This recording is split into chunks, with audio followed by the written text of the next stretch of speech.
Bonjour chers amis et bienvenue à cette étude. Nous sommes à la 5e leçon de notre trimestre qui a pour titre « La résurrection avant la croix ».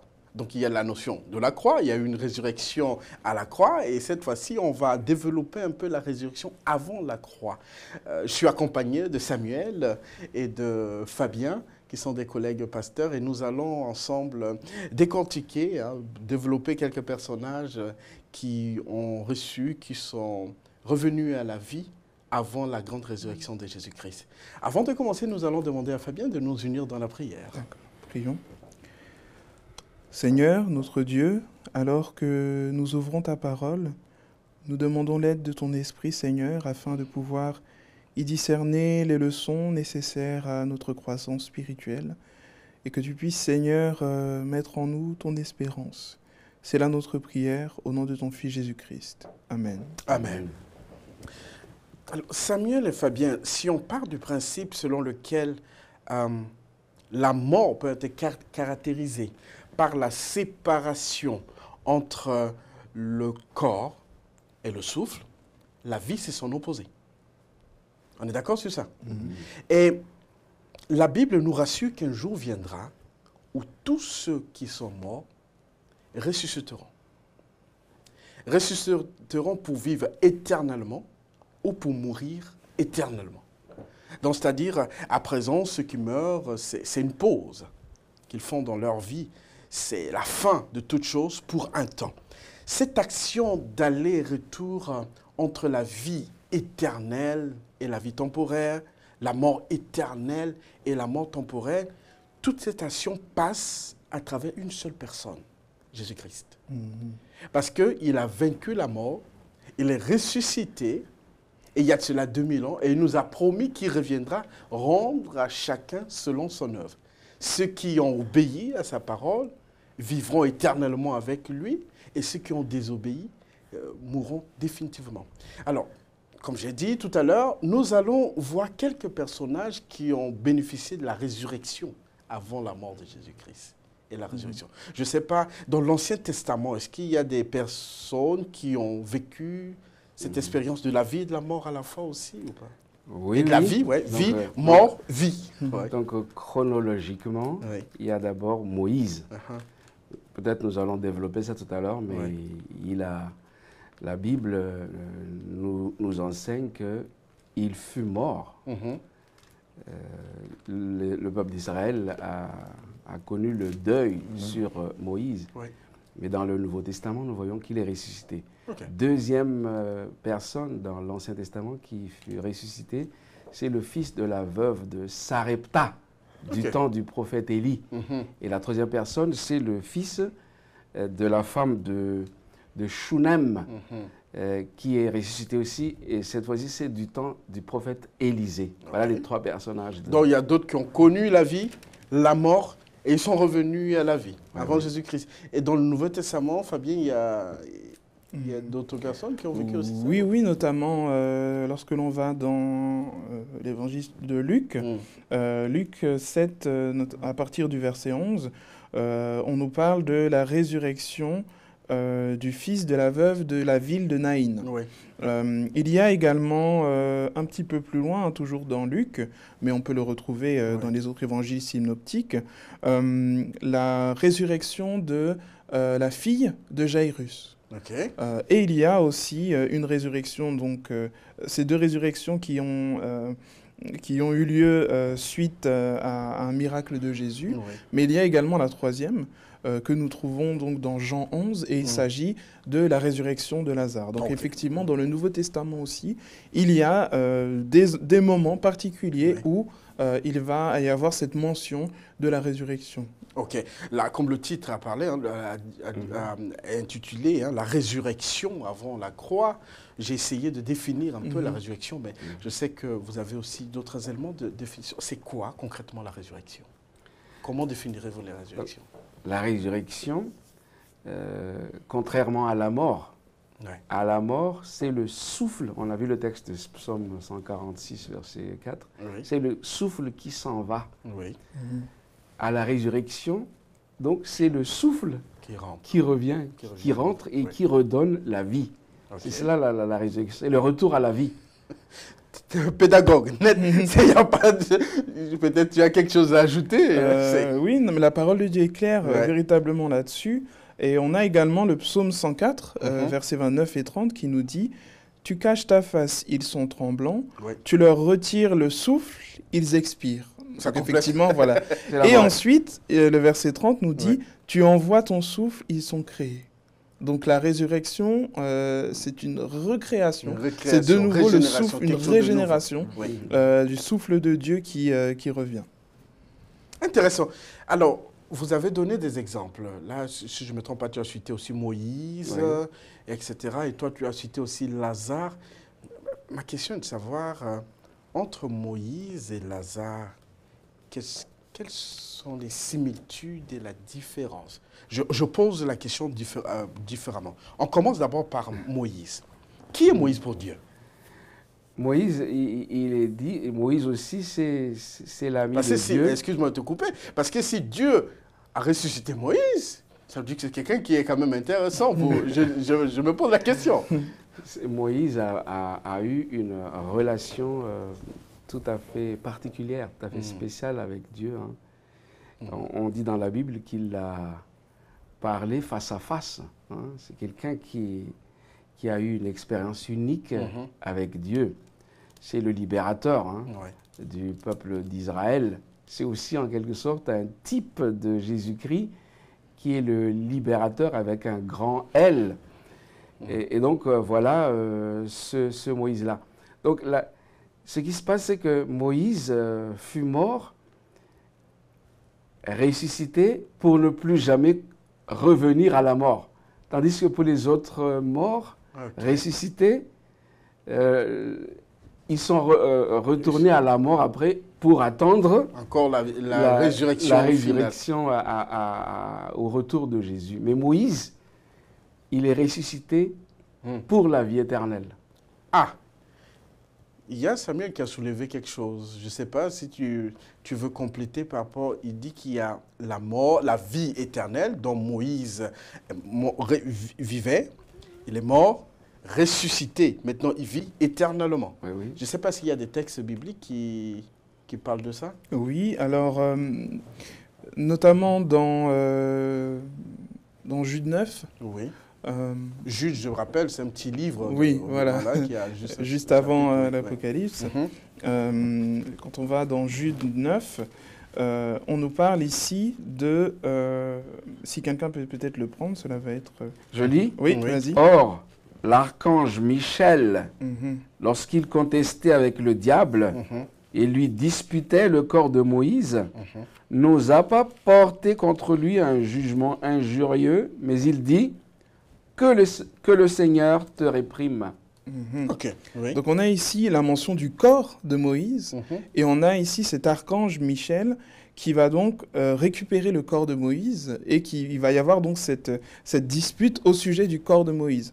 L'histoire aurait pu s'arrêter là, mais quand on va donc dans Luc, que je vais prendre, Luc 9, à partir du verset 28, le texte nous dit ceci... Environ 8 jours après qu'il lui dit ces paroles, Jésus prit avec lui Pierre, Jean et Jacques, et il monta sur la montagne pour prier.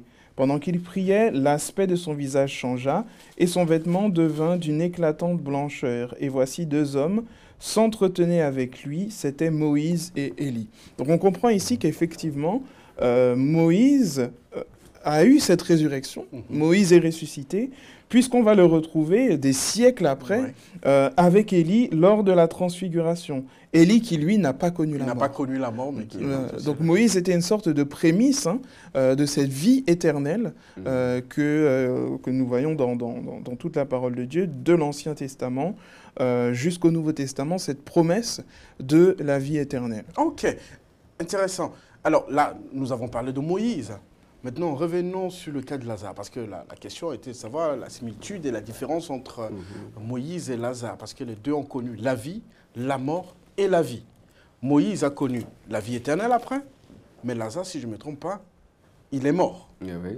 Mais ce n'est pas la mort éternelle, par contre. Maintenant, la question que je me pose encore, toujours à Samuel, Quel lien avait-il entre Lazare et Jésus? On a vu le lien avec Moïse et Dieu, mais Lazare et Jésus, quel lien avait-il? Le texte biblique dit clairement que Jésus avait un lien, on va dire, affectif particulier avec non seulement Lazare, mais ses deux sœurs, Marthe et Marie. Il aimait, ça ne veut pas dire qu'il n'aimait pas les autres, mais il y avait un lien particulier avec ses trois frères et sœurs. Et c'est quelqu'un qui l'aimait d'une façon toute particulière. Donc, la suite c'est ça la question, c'est ça la relation entre Jésus et Lazare. Et, parce que si on parle de ce que tu viens de dire, on voit la relation entre Moïse et Dieu, la relation entre Jésus et Lazare. On peut se dire que, excusez-moi, peut-être Dieu choisit les personnes qui ressuscitent et d'autres... On va dire, ce sont des prémices de ce que Dieu va faire, de ce que Dieu veut faire et qu'il va faire pour tous ceux qui choisissent de l'aimer, d'accepter son plan merveilleux de salut. Il y a un lien. Il y a un lien, oui. Ce n'est pas qu'ils étaient particuliers et qu'il y avait injustice, inégalité, mais ce sont des prémices. Dieu opère toujours de cette manière-là. C'est un mode opératoire. Il y a des personnes qui représentent d'avance d'autres personnes, d'autres expériences. C'est le cas de Moïse pour l'Ancien Testament et de Lazare pour le Nouveau Testament. Ok. Parlons de Lazare, si je ne me trompe pas. Lazare était malade. Quel était le contexte de sa mort? Lazare est mort dans un contexte qui nous est narré donc dans Jean 11, où il va être très malade. Il va être malade et finalement, il va mourir. Il va y avoir un message qui va être donné à Jésus. Les sœurs, lorsque nous allons dans Jean 11 au verset 3, les sœurs envoyèrent dire à Jésus, « Seigneur, voici, celui que tu aimes est malade. » Mais cette maladie va finalement conduire à la mort. D'ailleurs, lorsque l'on va un petit peu plus loin dans le texte, Jésus va leur dire au verset 11, « Lazare, notre ami dort, mais je vais le réveiller. » Les disciples vont lui dire, « Seigneur, s'il dort, il sera guéri. » Et là, on a de nouveau cette notion de mort comme étant un sommeil, puisqu'il va leur dire au verset 14 ouvertement, « Lazare est mort. » Donc nous avons un contexte de cet homme qui était aimé des disciples, à la fois des disciples et de Jésus, cet homme qui va mourir, et ce Jésus qui va néanmoins, au péril de sa propre vie, se rendre au chevet de Lazare, même sur la tombe, il n'y avait déjà plus de chevet, pour que, justement, on va le voir à la suite de l'histoire, pour pouvoir accomplir ce miracle de la résurrection. D'après ce que tu viens de dire, quand on voit l'histoire de Moïse, on a l'impression que c'est un héros, il était fort, il était en communion avec Dieu, tout était bien pour lui. Mais Lazare représente aussi la fragilité dans laquelle nous sommes. C'est pas parce qu'il était ami de Jésus qu'il ne pouvait pas connaître la maladie et la mort. Ça montre aussi que même ceux qui croient peuvent aussi passer par les épreuves, par la mort. J'aime beaucoup l'expression que tu as utilisée, la fragilité de la famille humaine, de l'homme. En effet, Lazare était malade. La maladie n'est pas mentionnée, mais il était gravement malade. Mais j'aime beaucoup ce qui est dit au verset 4, cette maladie n'est point à la mort. Parfois, Jésus a des expressions, mais elle est pour la gloire de Dieu, afin que le Fils de Dieu soit glorifié par elle. N'est-il pas vrai que Jésus avait déjà un plan, n'est-ce pas? Il avait déjà un plan. C'est comme, tout se passe comme s'il laisse les choses passer, mais il avait déjà un plan. D'ailleurs, c'est ce qu'il dit, verset 15, Jean, mais à cause de vous, afin que vous croyiez, je me réjouis de ce que je n'étais pas là, mais allons maintenant vers lui. Il a un plan merveilleux. Il a voulu montrer quelque chose. de très très importante. D'ailleurs, c'est vrai, au verset 6, lorsqu'on regarde le verset 6, lors donc qu'il eut appris que Lazare était malade, il resta 2 jours encore dans le lieu où il était. On aurait pu se dire, mais j'apprends que mon ami Lazare est malade, pourquoi vais-je rester encore 2 jours là où je suis et pourquoi je ne vais pas décider d'aller directement au chevet de ce malade-là? Donc on voit effectivement qu'il y avait un plan bien défini pour que la gloire de Dieu puisse resplendir dans cette situation. Alors, vous confirmez ce que vous venez de dire. Dieu confirme concrètement ce que Samuel vient de dire, que Jésus avait un plan. Mais s'il avait un plan, pourquoi il pleure dans le verset 35? Oui, oui. Parce qu'il y a quelqu'un qui a un plan, il sait tout ce qu'il fait. Est-ce que c'était de la comédie? Non, non, non, mais d'ailleurs, c'est le verset le plus court de la Bible. Jésus pleura, comme tu viens de le citer. D'ailleurs, pourquoi il a pleuré? Verset 33, Jésus, la voyant pleurer, elle et les Juifs qui étaient venus avec elle, frémit en son esprit. Ça a commencé par là. Il frémit en son esprit et fut tout ému. Mais il a eu quand même, il a encore posé la question, où l'avez-vous mis, Seigneur? Lui répondirent-ils, viens et vois. Et Jésus pleura. C'est en crescendo. Ça veut dire qu'il a regardé la foule. Il a regardé Marthe et Marie, mais au-delà de ces personnes-là, il a vu la race humaine, la misère humaine et tout cela. Et il a pleuré. Il compatit avec. C'est la compassion de Jésus que nous voyons là. Un Jésus qui pleure. Ce n'est pas un Jésus qui prend un fouet, ça lui est arrivé, mais c'est un Jésus qui pleure en voyant. Il frémit en son esprit. Il fut tout ému. Les gens l'ont vu. D'ailleurs, qu'est-ce que les gens ont dit après? Sur quoi les Juifs dirent, verset 36, « Voyez comment il l'aimait !» Mais Jésus est allé au-delà. Ce n'était pas seulement pour Lazare. Qu'est-ce que vous en pensez? Est-ce que c'était seulement pour Lazare? Je pense que c'est... Tu as posé la question et tu m'as piégé là. Mais je laisse d'abord Fabien compléter. C'est vrai que quand on analyse toute cette histoire, on comprend que Jésus lui-même était affecté par la mort. Ouais. Jésus lui-même était affecté par cette mort. Et c'est aussi un message pour nous, lorsque nous sommes affectés par la mort, par le deuil, par les difficultés. Nous avons un Jésus qui est compatissant. Ouais. Nous avons un Jésus qui est là et qui est à nos côtés, qui va partager ce deuil-là avec nous, tout comme il l'a fait avec les sœurs qui étaient dans la tristesse.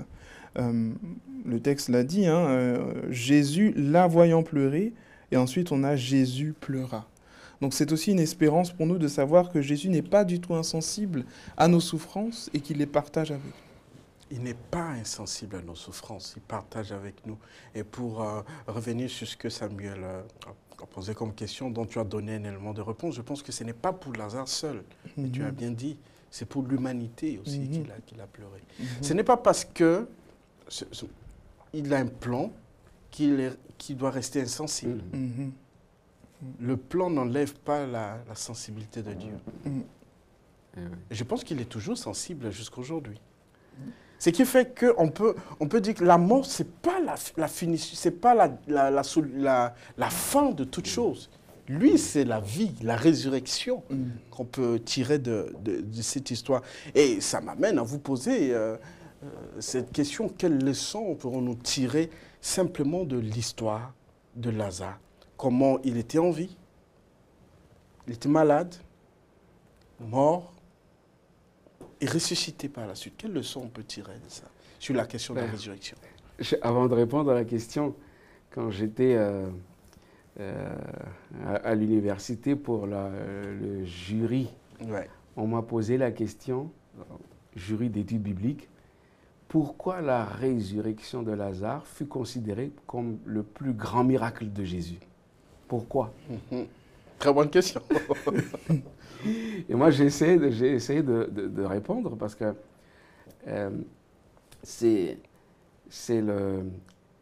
on parle là de résurrection. Or, Jésus va dire au verset 11, verset 25, je crois, Jésus lui dit, je suis la résurrection et la vie.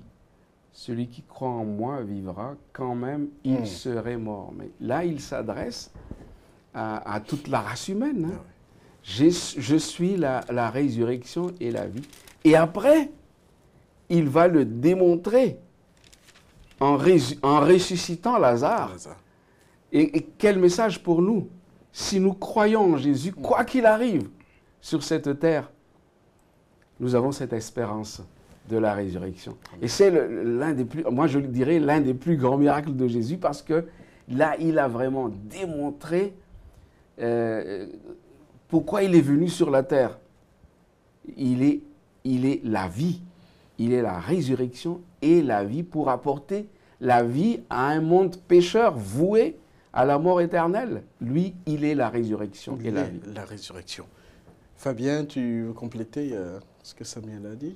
Oui, je compléterai simplement en disant que lors de cette résurrection de Lazare, on a un élément qui est cet élément de la foi de Marthe et Marie, qui avaient cette foi malgré les circonstances.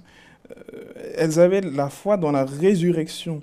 Marthe et Marie, à plusieurs reprises, vont dire que Seigneur, si tu eusses été ici, mon frère ne serait pas mort. Le verset 22, mais maintenant, je sais que tout ce que tu demanderas à Dieu, Dieu te l'accordera. Dans les exemples que nous avons vus dans l'Ancien Testament, mais aussi dans le Nouveau Testament, il y a toujours cette notion de foi. Et effectivement, qui est repris dans le verset 25, celui qui croit en moi vivra, la foi. Le juste vivra par la foi. Et c'est cette foi que nous avons dans le Seigneur qui a vécu, qui est mort, mais qui est ressuscité. Eh bien, cette foi nous permet aussi de nous approprier ce que Jésus va dire et cette espérance qu'il va nous donner, car il a déjà vaincu la mort. Amen. En préparant cette leçon, ça a confirmé ma foi, que je vais ressusciter quand Jésus reviendra. Du moins, s'il ne vient pas de notre vivant. Je ne sais pas si toi aussi tu es dans cette logique ou... Mais oui, cette leçon, je vous le dis, elle est vraiment merveilleuse. Hein. Et ça vient à point nommé alors qu'autour de nous, les choses vont mal. Mais nous nous disons que quoi qu'il arrive, à cause de cette espérance à la résurrection, parce que la résurrection, c'est un nouveau départ aussi. Hein. C'est une vie nouvelle qui commence. Et on peut parler aussi de résurrection spirituelle. Oui. On a parlé de mort spirituelle, mais il y a une résurrection spirituelle. Romains 6, le baptême, le baptême, c'est aussi la mort, mais aussi c'est la résurrection pour une vie nouvelle. Donc, ça confirme notre foi, notre espérance. Parce que justement, selon 1 Thessaloniciens 4, versets 13 à 18, à un signal donné, au son de la trompette, le Seigneur descendra du ciel. Et puis tout de suite après, et les morts en Christ ressusciteront. Et c'est ça le message biblique. En fait, c'est le message de la vie. C'est le message de la vie. De la vie. Et ça passe pour ceux qui ont connu la mort par la résurrection. Le message de la résurrection. Le message de la vie et de la résurrection. Fabien, as-tu une dernière chose à ajouter avant? En dernier mot, je citerai simplement 1 Corinthiens 15, verset 20, qui nous dit ceci. « Mais maintenant, Christ est ressuscité des morts. Il est les prémices de ceux qui sont morts. » Parce que Christ est ressuscité d'entre les morts, je peux m'accrocher à cette promesse. Amen. Parce que Christ a dit « Je suis la résurrection et la vie », je peux m'accrocher à cette promesse. Parce que le Christ également a ressuscité Lazare et il y a eu d'autres moments, comme on l'a déjà vu ensemble, de résurrection, je peux véritablement regarder à cela et me dire que cette promesse est véritable. Amen. Et du coup, je dois vivre ma vie différemment. J'imagine les disciples, on parle souvent des disciples, vivre tout cela, et peut-être avoir un moment de désespoir lorsque Jésus-Christ va mourir crucifié, mais de voir ensuite cette résurrection, ils ont pu comprendre toutes les paroles de Jésus. Et nous qui avons déjà toute la parole de Dieu, nous pouvons nous accrocher à cela et à cette espérance en disant que toutes ces choses que nous voyons, cette souffrance sur cette terre, aura bientôt une fin et nous pourrons pour toujours vivre avec notre Seigneur. Amen. Et sur ce, nous clôturons cette leçon et nous vous invitons à liker si vous avez aimé, à vous abonner et à partager aussi autour de vous ce message d'espérance. Jésus-Christ est la résurrection. À la prochaine et que le Seigneur vous bénisse.